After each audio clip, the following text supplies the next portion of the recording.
এসেছি, আর আমার কাছে মনে হচ্ছে যে বর্তমান বাজারের তুলনায় গরুর দাম রিজনেবল আছে। দর্শক, এখানে আমরা দেখতে পাচ্ছি পরিবারের ম্যাক্সিমাম সদস্য এসেছে গাবতলী হাটে গরু কেনার জন্য।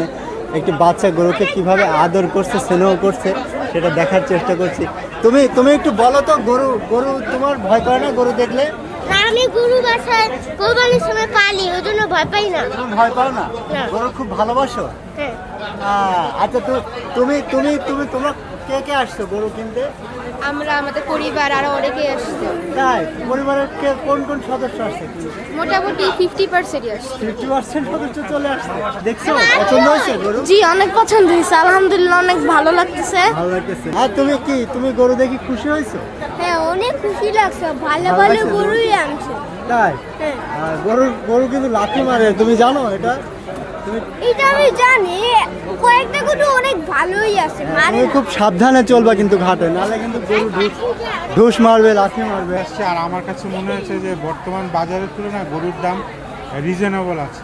আচ্ছা, এখন পর্যন্ত কতগুলো গরু দেখছেন, দাম দর করছেন কি? না, দাম দরকে আমি আসলে সবসময় বুঝতে নান্নু পেরেছি। ভাইয়ের থেকে গরু কিনি, তো আমি আসলে দাম জিজ্ঞেস করি, কারণ নান্নু ভাইয়ের কাছে আমার সাথে দামাদামি করতে হয় না, ওনার বুঝমতো আমাকে একটা দাম বলে গরু দিয়ে।